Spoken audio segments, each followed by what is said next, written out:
Hello दोस्तों, अद्भुत कहानी सागर में आपका स्वागत है। आज की हमारी कहानी है भरोसा। शुभ, तुम समझ रहे हो कि आखिर तुम क्या कहना चाह रहे हो? करुणा ने शुभ की तरफ संशयात्मक दृष्टि से निहारा। करुणा, मैं बिल्कुल सच कह रहा हूँ कि मम्मी पापा तुमको तुरंत अपना लेंगे। वो कभी भी अपने बेटे की इच्छाओं को नहीं नकारेंगे और फिर तुमको तो मेरी जीवन संगनी बनकर रहना है। शुभ ने अपने दोनों हाथों से करुणा का चेहरा ऊपर उठाते हुए कहा। लेकिन शुभ, मुझको पता नहीं क्यों कुछ डर सा लग रहा है। ऐसे कैसे अचानक हमको अपने घर की बहू का दर्जा दे देंगे? करुणा की आंखें झिलमिला रही थीं। करुणा, तो मेरे मम्मी पापा से मिली नहीं ना, तभी इसी तरह की बातें कर रही हो। एक बार ज़रा उनसे मिल लो, खुद ही उनकी प्रशंसक बन जाओगे। शुभ के चेहरे पर अपने मम्मी पापा के लिए बहुत ही प्रशंसा के भाव झलक रहे थे। शुभ और करुणा दोनों ही कॉलेज से इंजीनियरिंग कर रहे थे। जहाँ शुभ धनाढ्य परिवार से संबंध रखता, वहीं करुणा एक गरीब परिवार से संबंध रखती। करुणा के पापा नहीं थे और उसकी मम्मी ने कुहू को बर्तन मांज मांज कर पढ़ाया था और कुशाग्र बुद्धि की करुणा निरंतर प्रगति के पथ पर बढ़ती चली गई। पता नहीं कब दोनों एक दूसरे के संपर्क में आते आते अपना दिल एक दूसरे को दे बैठे। दोनों का प्यार परवान चढ़ने लगा, लेकिन इन सबके बीच करुणा कहीं न कहीं अपने इस निश्चय प्यार के लिए सशंकित भी हो उठती।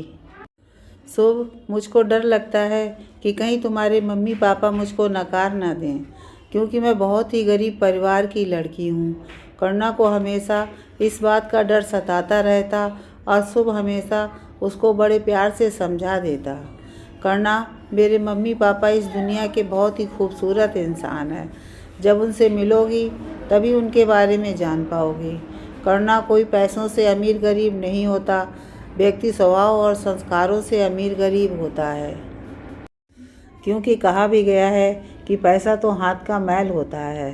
शुभ करुणा को प्यार से निहारते हुए कहता।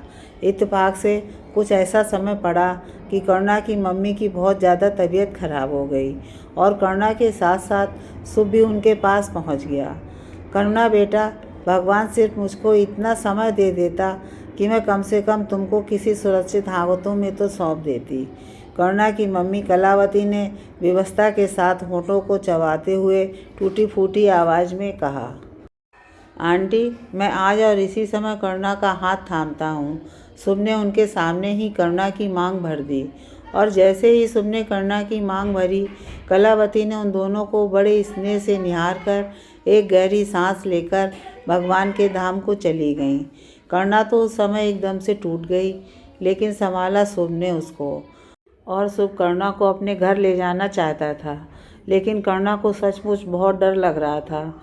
लेकिन शुभ उसको बार बार ढांढस बंधा रहा था।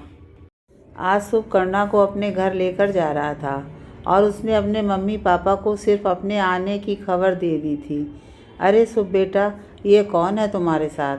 बरखा ने जैसे ही दरवाज़ा खोला, करुणा को शुभ के साथ देखकर चौंक उठी। एक नाजुक सी सहमी सहमी लड़की, बिल्कुल छुई मुई सी लग रही थी करुणा। मम्मी, अंदर चलिए, सब बताता हूँ। शुभ बरखा के पैर छूते हुए बोला। लो, अब अंदर भी आ गए। अब तो बताओ ये कौन है? बरखा अभी भी बहुत असमंजस में थी। मम्मी, ये आपकी बहू है। शुभ बरखा के गले में हाथ डालते हुए बोला। क्या? लेकिन तुमने तो इस बारे में कभी कुछ नहीं बताया। बरखा अचंभित होकर बोली। पास में ही शुभ के पापा रंजीत भी खड़े थे। लेकिन मम्मी, बताने का मौका ही नहीं मिला। सोचा था कि कोर्स पूरा होते ही आप लोगों को बताऊंगा, लेकिन समय ने थोड़ा साथ कम दिया। पहेलियां ना बुझाओ, साफ साफ बताओ कि आखिर क्या बात है। तभी रंजीत पास आकर बोले। अब तो शुभ ने एक एक करके करुणा से मिलने से लेकर और शादी तक की सारी दास्तान बता डाली। और जैसे ही शुभ ने अपनी सारी बात समाप्त की, बरखा ने देखा कि करुणा का चेहरा आंसुओं से भीगा हुआ है और उसके मुंह से सिसकियों की आवाज़ निकल रही है। आंटी, प्लीज़ मुझको अपनाएंगी आप? करुणा बरखा के पैरों में झुककर बोली। करुणा बेटा, तुम मुझसे अपने आप को अपनाने के लिए पूछ रही हो? अरे, आज तो हमारी कोख धन्य हो गई जो मेरे बेटे ने इतना पुनीत कार्य किया। बरखा ने करुणा को उठाकर अपने गले से लगा लिया। बहुत खूब बेटा, आज तुमने हमारा सिर गर्व से ऊंचा कर दिया। सही कहते हैं लोग कि सिर्फ बड़ी बड़ी बातें करने से कुछ नहीं होता। हम लोग तो सिर्फ समाज में बड़ी बड़ी बातें ही करते रहे, लेकिन असली परीक्षा तो समय आने पर होती है और तुम उस परीक्षा में पास हो गए। आज मुझको तुम्हारे संस्कारों पर सचमुच गर्व महसूस हो रहा है। रंजीत तो बेटे के इस सराहनीय कदम से बहुत ही खुश नज़र आ रहे थे। मम्मी जी, पापा जी, आज मुझको सचमुच सुख की बातों पर विश्वास हो गया कि उसके मम्मी पापा सचमुच समाज के जागरूक सदस्य हैं। करुणा ने बारी बारी से दोनों के पैर छू लिए और थोड़ी ही देर बाद करुणा सुख की बाहों में खुद को पूर्ण रूप से सुरक्षित महसूस कर रही थी।